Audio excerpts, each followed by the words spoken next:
हमने पुल क्रॉस कर लिया था। ये वो पुल था जो एनडीआरएफ वालों ने बनाया था ताकि लोगों को वो यहाँ से निकाल सकें। और काफ़ी ज़्यादा भीड़ थी और पानी का बहाव भी बहुत ज़्यादा तेज़ था। Welcome back to our channel HPBD01। तो पिछले पार्ट्स में आपने देखा होगा कि कैसे हमने मनी महेश का ट्रैक पूरा किया था। और इस पार्ट में आप देखोगे कि कैसे हम जब नीचे उतर रहे थे तो वहाँ पे धंचों में हम फंस गए थे और कैसे हम नीचे आए। तो दोस्तों सुबह के बज रहे हैं 4:30 और मैं अभी भी यहीं पे मतलब फंसा हुआ हूँ मणि महेश भगवान जी के वहाँ पे, क्योंकि बारिश हो रही है और लैंडस्लाइड यहाँ पर रात भर लगा हुआ रहा है।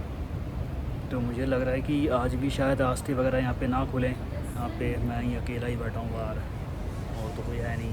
एक कुत्ता था यहाँ पे, वो चला गया बेचारा, मेरे साथ में अभी बैठा हुआ। मैं इसी की बात कर रहा था। ये कालू है, अरे कालू कालू कालू कालू, इसी की बात कर रहा था मैं। ये मेरे साथ बैठा हुआ था, है ना कालू, देख वही कालू, देख देख देख देख, ये है भाई वो कालू जिसकी मैं बात कर रहा हूँ। ये मेरे साथ बैठा हुआ था बंदा यहीं पे, और मैं अभी इसी के बराबर में बैठा हुआ हूँ। अरे कालू, चलो ये अपना लेटा हुआ है यहाँ पे, मतलब आराम से बैठा हुआ है। मैं यहाँ भी इसी के साथ में बैठा हूँ। अभी वेट कर रहे हैं कि मौसम वगैरह साफ़ हो, उजाला उजाला हो। देखते हैं फिर क्या रहता है यहाँ से निकलने का। अगर मौसम साफ़ रहा तो आज मैं यहाँ से निकल जाऊँगा। तो सुबह की बारिश तो रुक चुकी थी महाकाल की कृपा से, बट बादल काफ़ी ज़्यादा थे और लाइनें लग चुकी थी। जो एनडीआरएफ वालों ने पुल बनाया था, रेस्क्यू पुल बनाया था, तो वहाँ पे क्रॉस करने के लिए लोगों की लाइंस लग चुकी थी और हम भी लाइन में लग चुके थे। और फाइनली हमने पुल क्रॉस कर लिया था। ये वो पुल था जो एनडीआरएफ वालों ने बनाया था ताकि लोगों को वो यहाँ से निकाल सकें। और काफ़ी ज़्यादा भीड़ थी और पानी का बहाव भी बहुत ज़्यादा तेज़ था। तो काफ़ी मुश्किलों के बाद फाइनली हम मतलब क्रॉस कर चुके थे। अब हमें बंदर घाटी वाले रास्ते से जाना था। बंदर घाटी वाला रास्ता पुराना रास्ता है जो यहाँ के लोकल लोग या चरवाहे यूज़ करते थे, या पहले के टाइम पे लोग यूज़ करते थे। बट श्रद्धालु जो मणि महेश यात्रा करते थे या करते हैं, वो बंदर घाटी वाला रास्ता यूज़ नहीं करते हैं। बट कुदरत का इस बार ऐसा खेल था कि सभी बंदर घाटी वाले रास्ते से गए। तो पुल क्रॉस करने के बाद हमें आगे फिर से एक छोटा सा झरना था जहाँ पे एनडीआरएफ वाले क्रॉस करवा रहे थे हाथ पकड़ पकड़ के। तो फिर हम लाइन में लग चुके थे और फाइनली लाइन चल गई थी और हम वहाँ पे उस लोकेशन पे पहुँच गए थे जहाँ पे एनडीआरएफ वाले क्रॉस करवा रहे थे।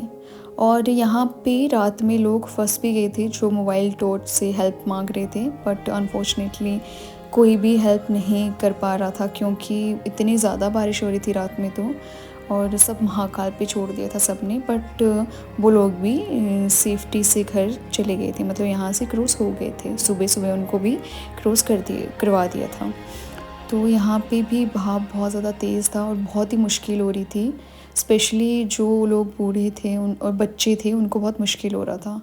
तो हमने क्रॉस कर लिया था ये झरना भी जो छोटा सा था, और काफ़ी ज़्यादा लंबी लाइन लगी हुई थी। और मतलब फिर इतना सुकून भी मिल रहा था कि फाइनली हम क्रॉस हो गए। और ये था धंचो जहाँ पे हमने 3 दिन गुजारे हैं। और कैसे गुजारे हैं ये मैं आपको बता नहीं सकती कि क्या नज़ारा था उस टाइम, और लोग कितने डरे हुए थे, इतने सहमे हुए थे। बट महाकाल की कृपा से सारे सुरक्षित घर जा रहे थे। और मौसम मतलब बारिश तो रुक गई थी, बट काफ़ी ज़्यादा धुंध थी, आसमान तो दिख ही नहीं रहा था धुंध की वजह से।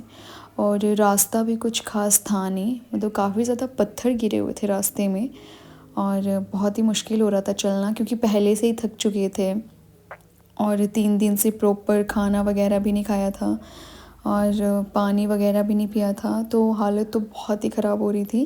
वैसे खाने का इंतज़ाम था, रहने का इंतज़ाम भी था। ये धंचों में ये जो आपको दिख रहे होंगे स्टॉल्स, टेंट, तो यहाँ पे लोगों ने लंगर लगाए थे और काफ़ी ज़्यादा खाने की भी व्यवस्था थी और रहने की भी थी। तो दिल से धन्यवाद उन लोगों को जिन्होंने इस टाइम पे मतलब अनजान लोगों की मदद करी है। वो महाकाल का ही रूप थे शायद।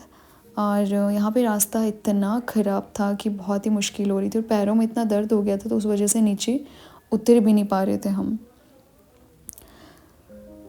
मतलब लाइफ का एक बहुत ही अलग एक्सपीरियंस था ये, जो कि पहली बार एक्सपीरियंस कर रहे हैं कि कहीं फंस गए थे एंड देन फिर रेस्क्यू होके वापस आना पड़ा। मतलब ऐसे डिज़ास्टर्स का न्यूज़ में ही सुना है मेनली, और बट अब खुद एक्सपीरियंस कर भी लिया था। तो बहुत ही ज़्यादा डरावना मंज़र होता है। मतलब जब खुद पे आती है तब पता लगता है कि हाँ कैसा फ़ील करते हैं। तो सच में बहुत ही डरावना था, बट महाकाल की कृपा थी तो सभी लोग मतलब सुरक्षित घर जा रहे थे। और धनचों में 3 दिन बिताने के बाद फिर फाइनली हम नीचे पलायन कर दिया था सबने, और सब लोगों को बस घर जाना था अपने, मतलब कि बस अपने घर वालों से मिलना था। और यहाँ पे ये कुत्ता भी हमारे साथ जा रहा था।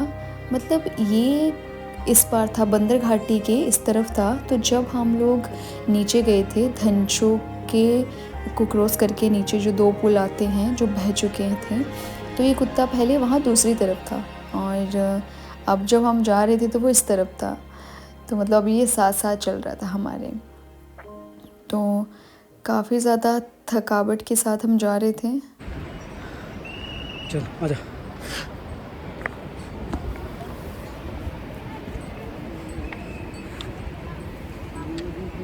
चल आगे पीछे आजा आजा आजा आजा।